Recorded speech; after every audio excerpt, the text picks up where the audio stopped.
नमस्कार, कैसे हैं आप सब। आशा करती हूँ कि आप लोग स्वस्थ होंगे और खुश होंगे। आज हम एक विशेष टॉपिक पे डिस्कस करेंगे। आज का जो सेगमेंट है हमारे इस प्रश्न पर है कि 498A का केस आप शादी के कितने साल बाद कर सकती हैं। एक महिला ने हमसे प्रश्न पूछा और ये कहा कि उनकी शादी को 12 साल हो चुके हैं, लेकिन फिर भी उनके पति लगातार उन्हें प्रताड़ित कर रहे हैं और उनके ससुराल वाले उनको दहेज के लिए उत्पीड़न दे रहे हैं। तो उस महिला ने मुझसे कहा कि क्या मैं एफआईआर दर्ज कर सकती हूँ। तो इसका जवाब है बिल्कुल हाँ, आप एफआईआर लॉन्च कर सकती हैं। देखिए, आप कभी भी किसी भी कंप्लेंट को लेकर थाने में जाती हैं तो थाना आपका एफआईआर लेने से मना नहीं कर सकता। आप इस बात को अच्छे से समझ लीजिए। दूसरी बात ये आती है कि किसी भी कंप्लेंट पर जो कोर्ट है वो कॉग्निजेंस कब लेगा। तो कॉग्निजेंस कोर्ट तब लेते हैं, उसकी एक टाइम लिमिट होती है। जैसे कि सीआरपीसी की धारा 468, इसमें यह प्रोविज़न किया गया है कि मान लीजिए कि कोई अपराध ऐसा है जो कि केवल जुर्माने से दंडनीय है, तो उसमें जो कोर्ट है वो 6 महीने तक की सज़ा दे सकती है। साथ ही मान लीजिए कि कोई ऐसा केस है, जैसे 498A का केस ले लीजिए। अगर आपके शादी को 12 साल हो गया है, लेकिन लगातार 1 साल या 3 साल पहले से आपके साथ दहेज के लिए उत्पीड़न किया जा रहा है, मारा पीटा जा रहा है, आपके साथ दुर्व्यवहार किया जा रहा है, प्रताड़ित किया जा रहा है, तो आप एफआईआर लॉन्च करा सकती हैं 498A का। मतलब अगर कोई अपराध ऐसा है जो 1 साल से दंडनीय है, 1 साल तक की जिसमें सजा का प्रावधान है, तो 1 साल पहले या उससे अधिक के समय से आपके साथ वो घटना घटित हुई हो। या फिर जैसे 498A है, अगर आपके साथ 3 साल से या 1 साल से अधिक समय से आपके साथ वो प्रताड़ना आप झेल रही हैं, आपके पास दहेज का डिमांड आपसे किया जा रहा है, तो आप इसमें एफआईआर लॉन्च कर सकती हैं। तो आप समझ गई होंगी, सीआरपीसी की धारा 468 जो अपराध है उसकी परिसीमा का निर्धारण करता है, उसकी टाइम लिमिट का निर्धारण करता है।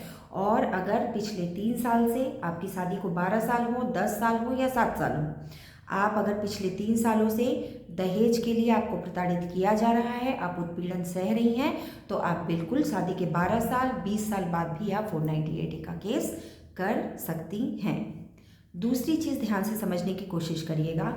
सीआरपीसी का एक सेक्शन है 473 में ये प्रोविज़न किया गया है कि कोर्ट अगर टाइम लिमिट ख़त्म भी हो जाता है, तो कोर्ट अगर ये संज्ञान लेती है कि किसी अपराध को घटित होने के लिए या एफआईआर दर्ज करने में विलंब क्यों हुआ, अपराध का नेचर कैसा था, परिस्थितियाँ क्या थी। मान लीजिए जैसे मेरी शादी को 10 साल हो चुके हैं और मान लीजिए कि मेरे साथ 5 साल पहले मारपीट होती थी, अभी मान लीजिए नहीं हो रही है, तो क्या मैं एफआईआर नहीं दर्ज कर सकती। तो एफआईआर तो देखिए आप कभी भी दर्ज कर सकते हैं। अब जज साहब ये देखेंगे 473 के तहत, सीआरपीसी की धारा 473 के तहत, कि मैं 5 साल बाद क्यों एफआईआर लॉन्च कर रही हूँ।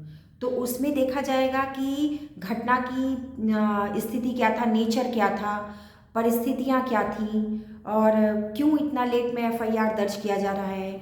अगर आप न्यायालय को संतुष्ट कर देते हैं कि विलंब का कारण क्या है, तो न्यायालय सीआरपीसी की धारा 473 के तहत आपके केस में कॉग्निजेंस लेकर आगे की कार्रवाई स्टार्ट करेगी।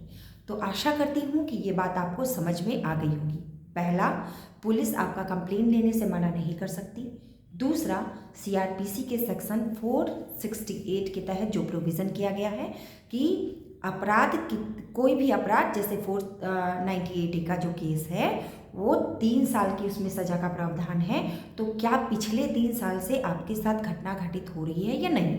और तीसरा जो मैंने बताया 473, जिसमें ये है कि अगर मान लीजिए कि घटना का नेचर या घटना या जो आप अपराध हो रहा है आपके साथ, उसमें सज़ा का प्रावधान 1 साल का है या 3 साल का है, लेकिन आपके साथ वो घटना 5 साल पहले हुई थी, तो उसमें न्यायालय ये देखता है कि भाई आप 5 साल पहले क्यों नहीं केस दर्ज कराए, 5 साल बाद क्यों करा रहे हैं।